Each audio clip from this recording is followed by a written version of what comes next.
सनातन धर्म में मानव सेवा को सर्वोपरि माना गया। मानव सेवा ईश्वर की सेवा के समान है। ऐसे ही निस्वार्थ भाव से समाज की सेवा में लगा है दिव्य प्रेम सेवा मिशन।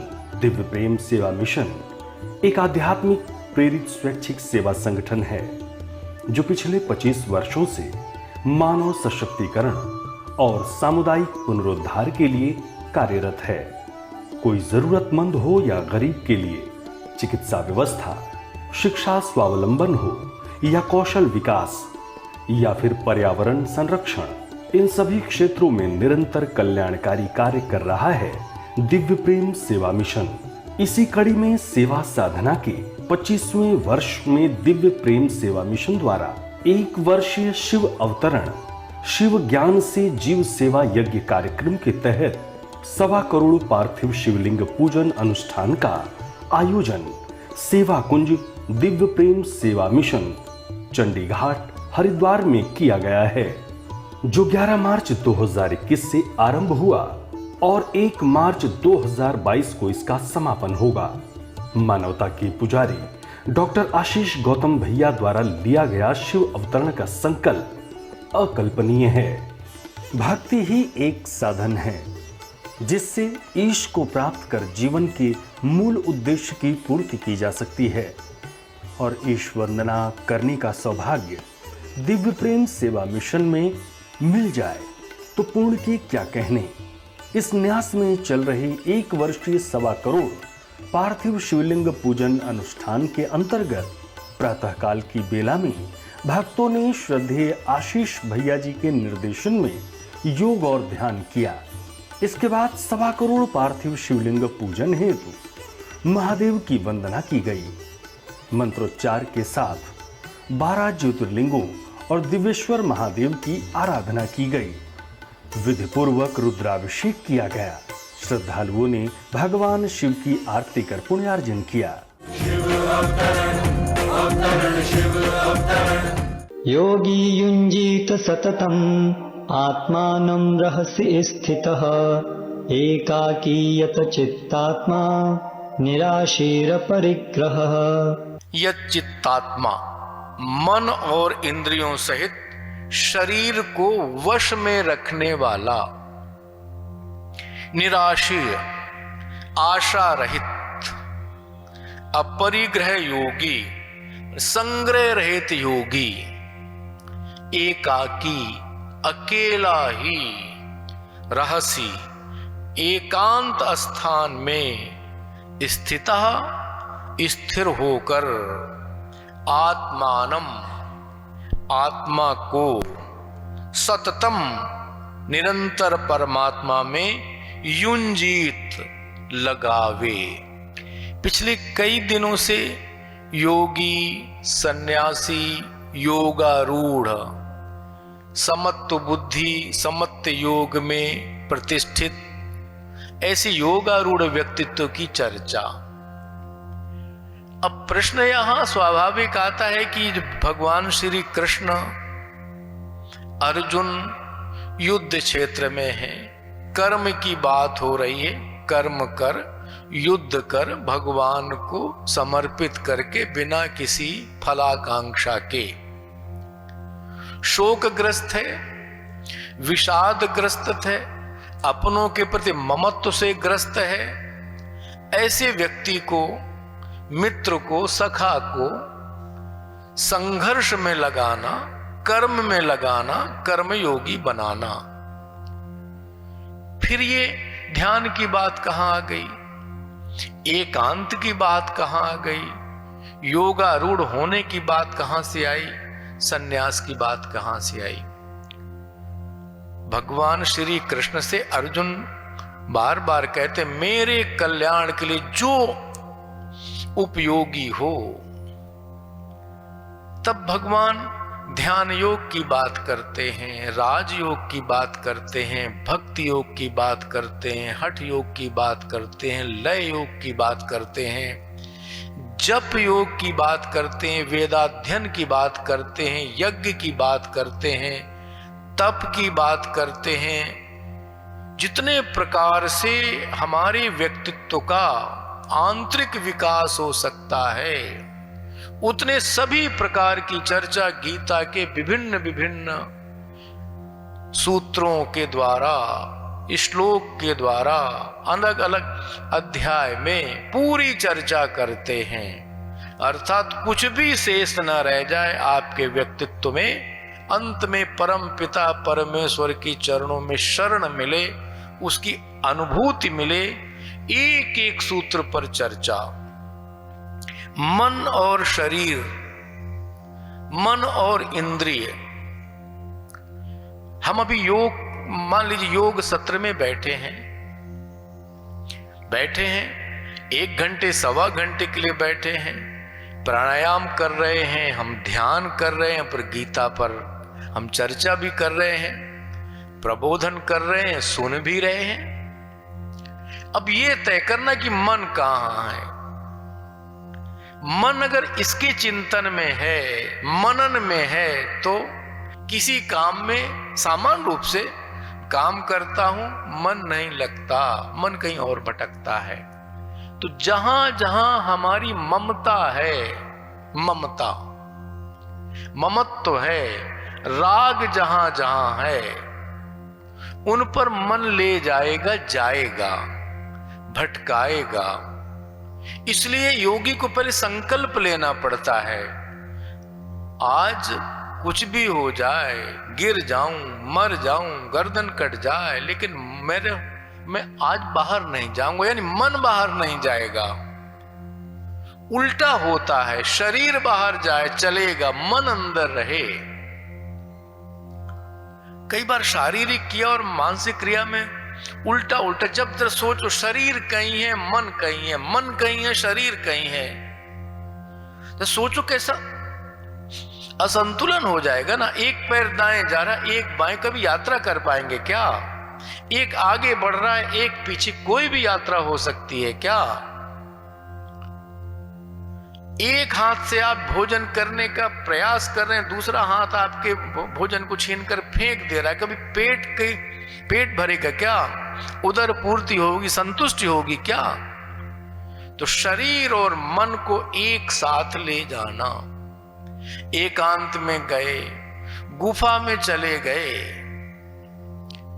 जंगल में चले गए, है कि एकांत में जाना, एकाकी अकेला, रहस्य एकांत स्थान में, जंगल में, पहाड़ में, गुफा में, मठ में, मंदिर में, किसी साधना स्थल में, ध्यान के शिविर में। ये आवश्यक है, ठीक है, जरूरी है, ये सहायक हो सकते हैं, सहायक सिद्ध होते हैं। लेकिन शरीर वहां तक गया, मन भीड़ में है, मन चुनाव में है, मन लोभ में है, मन लालच में है, मन रोज नई नई योजना परियोजनाएं आपको जो है आप प्रस्तुत करता है। तो कितना भी गुफा में चले जाएं, जंगल पहाड़ में चले जाएं, हिमालय में चले जाएं, समुद्र किनारे चले जाएं, मठ मंदिर में चले जाएं, ध्यान शिविर में चले जाएं, वही द्वैत बना रहेगा। इसलिए अकेला तो रहे, सहयोगी भी ना रहे, ठीक है, सहयोगी से विक्षेप हो सकता है। इंद्रियां जैसे कछुआ सारे अपने अंग को समेट करके अंदर करता है, पहले इंद्रियों को समेटा जाए, बैठा जाए। ये सब चीजें सहायक हैं मन को एकांत में, एकाकी स्थिर होकर के कुछ घंटे बैठने का अभ्यास, कुछ दिन बैठने का अभ्यास, कुछ वर्ष बैठने का अभ्यास, कुछ पल से शुरू होगा, मिनट में आएगा, घंटे में आएगा, दिन में आएगा, और ये जीवन में हमारे अवतरित होगा। अब योग से किसी प्रकार की आशा यानी सिद्धि असिद्धि, अब जैसे मुझे तो योग करने से, तप करने से, जप करने से अष्ट सिद्धियां प्राप्त हुई। अब क्या अणिमा लघिमा जैसी कितनी सिद्धियां हैं, कितने चमत्कार हैं। धन का अंबार लगा सकते हैं, हवा में उड़ सकते हैं, छोटे हो सकते हैं, बड़े हो सकते हैं। आपने हनुमान जी का देखा होगा, सुंदरकांड में पढ़ा है, सुना है। हनुमान चालीसा पढ़ते हैं। हनुमान जी अति लघु लघु रूप बनाते हैं, विशाल काय पहाड़ जैसे होते हैं। क्यों? उनमें सिद्धियां हैं। ये सिद्धियों का प्रयोग कहां कर रहे हैं हनुमान जी? भगवान श्री राम के काज के लिए कर रहे हैं। कोई चमत्कार दिखाने के लिए नहीं कर रहे, कोई पैसा पाने के लिए नहीं कर रहे, भगवान के काम के लिए कर रहे हैं। ऐसे योगी क्या सिद्धियों के लिए योग कर रहा है? सिद्धियों में सब कुछ मिलेगा, पद मिलेगा, प्रतिष्ठा मिलेगा, पैसा मिलेगा, जय जयकार मिलेगी, बड़ा घर, कार, कोठी, बंगला, लाखों सेवक, करोड़ों भक्त, सब मिलेंगे आपको सिद्धियों से।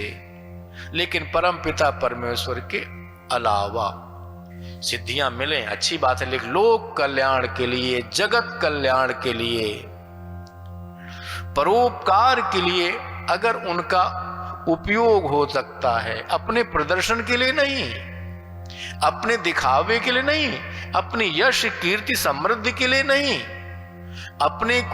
अपनी वैभव संपन्नता के लिए नहीं, अपनी जय जयकार के लिए नहीं। और आज देख रहे हैं, दुखी हैं लोग, पीड़ित हैं सिद्धियों का दुरुपयोग करके। कई संतों को, कई योगियों को आप भी जानते हैं, हम सब जानते हैं। इसलिए योगी बिना किसी रिद्धि सिद्धि के, बिना किसी आकांक्षा के, इंद्रियों को अंतर्मुखी करके, मन को अंतःकरण में कि अंदर जाइए, अंदर बहिर्मुखता बंद की जाए। अंदर जाने के बाद इतना विशाल संसार मिलेगा कि लोग कहते कितने दिन से अकेले क्यों बैठा है कमरे में, अकेले क्यों गुफा में है, अकेले क्यों मंदिर में है, क्यों संत के चरणों में पड़ा है, क्यों गुरु चरणों में बैठा रहता है। उसको इतना अखंड भंडार मिल गया कि लौकिक चीजें ना उसको देखने का समय है, ना उनका अनुभव करने का समय है, ना उनसे लौकिक प्राकृत वस्तुओं से किसी प्रकार का भौतिक सुख प्राप्त करने का उसके पास समय अवसर है। अब एक शब्द का और प्रयोग इस श्लोक में है, अपरिग्रह का। यदि आपकी किसी वस्तु विशेष पर ममता है तो फिर राग पैदा होगा। कर रहे योग, मन में संग्रह का भाव, ये वस्तु, ये स्थिति, ये परिस्थिति मुझे मिलना चाहिए। कौन देगा? तो फला शिष्य दे सकता है, मित्र दे सकता है, सहयोगी दे सकता है, परिचित दे सकता है। फिर उससे गिफ्ट प्राप्त करने की, उपहार प्राप्त करने की आकांक्षा पैदा होती है। जरूरतें जितनी हैं जरूर पूरी की जाए, होना चाहिए। शरीर की जरूरत है, यदि मन की जरूरत में अगर फंस गए, शरीर की, हाँ, भोजन अच्छा किया जाए शरीर की जरूरत के लिए, कपड़ा अच्छा पहना जाए शरीर की जरूरत के लिए, जाड़े में जाड़े जैसा, गर्मी में गर्मी जैसा, बरसात में बरसात का, या हमारे यहां जैसी ऋतुएं हैं उसके अनुसार भोजन, उसके अनुसार हमारा आवास भी गर्म कमरा चाहिए जाड़े में, शीत में ठंडा कमरा चाहिए, योग्य वाहन चाहिए, जो चीज चाहिए। लेकिन अगर संग्रह की वृत्ति आ गई, परिग्रह की, तो कभी भी योग नहीं कर सकते, कभी सन्यासी योगी हम बन ही नहीं सकते। एक गुरु के दो शिष्य, एक शिष्य था आश्रम बड़ा था, बाग बगीचा था। गुरु के पास गया, गुरु जी क्या हम ध्यान करते समय सिगरेट पी सकते हैं? डांटा, क्या फालतू बात करता है, गलत बात करता है, गलत दृष्टि है तुम्हारी, चल इससे हट जाए यहां से।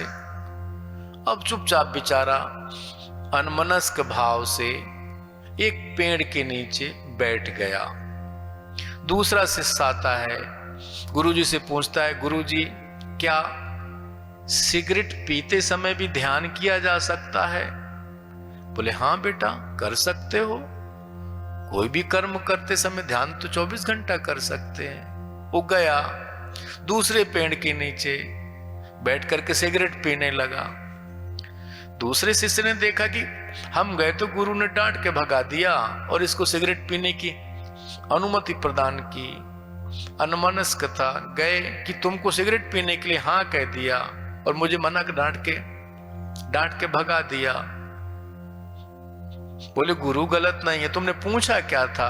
बोले मैंने पूछा था सिगरेट पीते समय ध्यान कर सकते हैं क्या? तो बोले उन्होंने कहा हाँ, और मैंने तो पूछा था ध्यान करते समय सिगरेट पी सकते, मना किया। ध्यान रखिए, कुछ भी करिए, भोजन करिए, कोई भी कर्म है, कर्म साधना, श्रम साधना, कितने 24 घंटे काम हमारे पास है, करते हैं, करिए, लेकिन हर समय योग के आसन पर आरूढ़, संन्यास भाव में आरूढ़, परम पिता परमेश्वर के चिंतन में आरूढ़। नहीं तो एकाकी भी चले गए, जंगल भी चले गए, पहाड़ में चले गए, गुफा मठ मंदिर चले गए, तब भी आपका मन अगर व्यवसाय में लगा है, राजनीति में लगा है, राग द्वेष में लगा है, कपट छल प्रपंच में लगा है, तो शरीर वहां है, मन है। शरीर कहीं रहे, मन अगर वहां है तो काम चल जाएगा। आत्म गुहा में हम सब लोग इस अभ्यास के द्वारा हम सब प्रवेश कर सकते हैं। यही आज की वार्ता। सायंकाल में रुद्राक्ष वृक्ष के सम्मुख महादेव की मंगल आरती की गई। दिव्य प्रेम सेवा मिशन द्वारा संचालित सेवा के विविध प्रकल्प, चिकित्सालय, विद्यालय, छात्रावास, पर्यावरण संरक्षण, हरितम संवर्धन, गंगा स्वच्छता, ग्रामीण क्षेत्रों को प्रेरणा देने का प्रयास, नवयुवकों के माध्यम से सेवा कुंज परिसर गंगा भोगपुर तल्ला पौड़ी गढ़वाल से संचालित हो रहा है। सेवा मिशन के इस पुनीत प्रकल्प में सहयोग देकर आप भी पुण्य के भागी बने। संस्था का बैंक अकाउंट है दिव्य प्रेम सेवा मिशन न्यास, शाखा Haridwar, Uttarakhand. ICICI bank account number 023901000105, IFSC code ICIC 000239। सेवा मिशन को दी जाने वाली राशि आयकर अधिनियम की धारा 80G के तहत आयकर मुक्त होगी।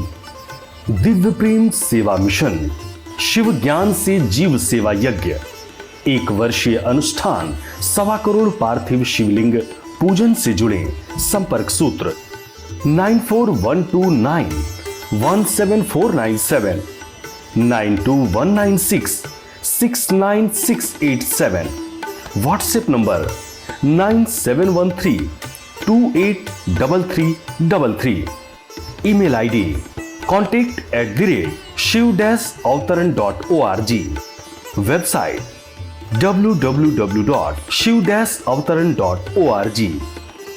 दिव्य प्रेम सेवा मिशन की कल्याणकारी सेवा कार्यों से जुड़ने के लिए संपर्क करें।